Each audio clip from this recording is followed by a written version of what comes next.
Welcome to the CyberFed show. I'm Dan Manson. I teach computer information systems at Cal Poly Pomona. Each week, this broadcast will cover the world of cybersecurity competitions, similar to a sports show. We believe cybersecurity competitions are like a sport. In these shows, we drill down into competitions and provide stories, scores, and statistics. We believe those that participate in competitions are cyber athletes with the same training, passion, and coolness, plus a few additions. The opportunities for these athletes to go pro is much greater. And in our world today, we are falling behind our real competition. According to a recent article in Tech Insider, some 250 million people watched or played esports in 2015. Esports have grown to include spectator events that sell out stadiums, from Madison Square Garden to the Staples Center.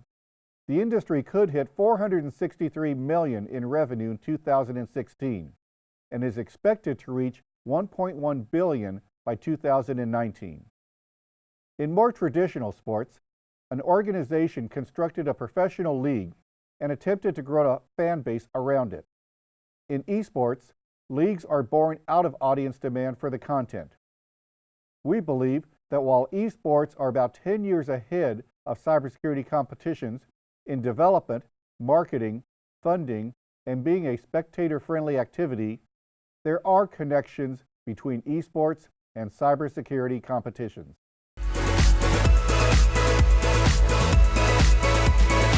With me today is Thuy Tien Nguyen Tran. Thuy is treasurer for the Cal Poly Pomona Esports Club, is an avid gamer, and has recently begun learning about cybersecurity competitions. Thuy, welcome to the CyberFed show. Thank you for having me. My first question is, what led you to become a competitive gamer, and why is it so popular? Well, it definitely started out when I was young, when I fell in love with gaming. And for the most part, it was my brother who was into gaming, but he never really let me play, so I had to play it when he wasn't home.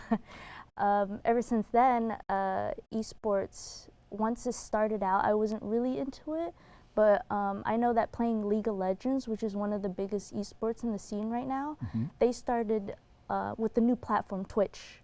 That's when I started discovering esports. And then when I first watched it, I felt so into it.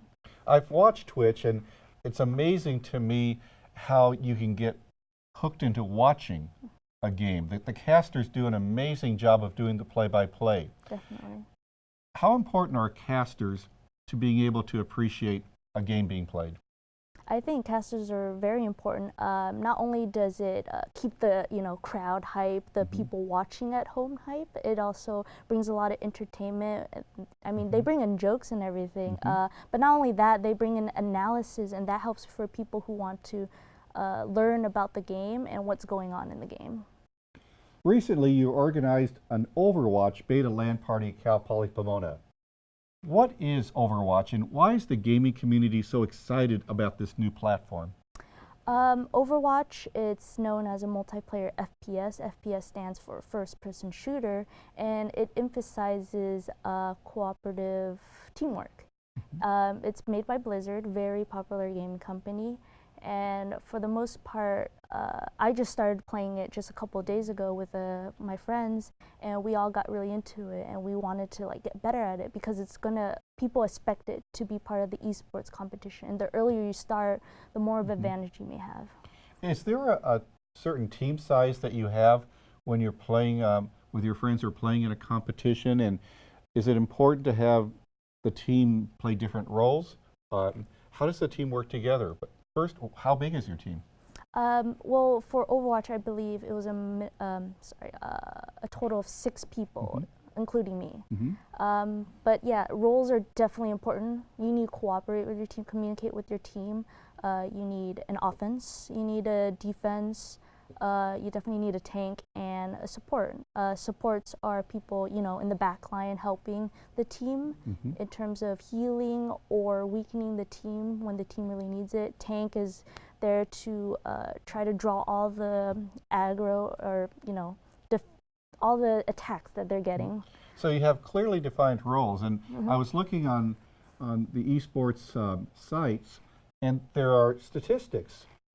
There's a statistic called KDA. What is a KDA? KDA stands for kill, death, and assist. And it's not the only thing that measures performance, that's for sure. But if you can have a positive KDA while being in one of the best teams, that is definitely noticed in the esports scene. Do you track your KDA from game to game? Does your team track KDAs? I probably track it too much, but yes, I definitely do track in other people as well.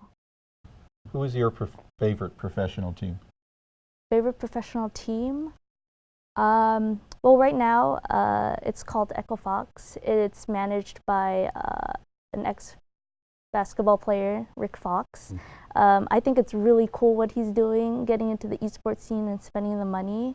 And what I've noticed from esports in comparison to physical sports is that physical sports, people follow the team. But for esports, I've noticed that a lot of people actually follow the individual players. So if an individual player that they really like ends up on another team, they'll start following that team instead. But I've had moments where I really like a team just because I've known them for so long. For these players now, I would expect that a lot of them never went to college and just became gamers. But are we starting to see colleges want to have gamer athletes that go through a college and learn not only how to be a gamer, but get a college experience and then go pro? Yeah, I mean, some of the professional players, yes, they used to go to a university, but then when they want to become professional players, they want to invest more time into that, so they would drop out of school. And then so I think it's really cool how they're pushing for all these scholarships so that, yes, they can get that college experience while getting to play what they love. Who's your favorite player today? Favorite player? He is from Echo Fox. He is the mid laner. His name is Froggen, and I've always followed him since Season 2, which is 2012. What makes him cool? His play style is really awesome. I think watching his stream, it's entertaining, and he's a really good player, and I love watching him. Thank you, Twee. You're welcome.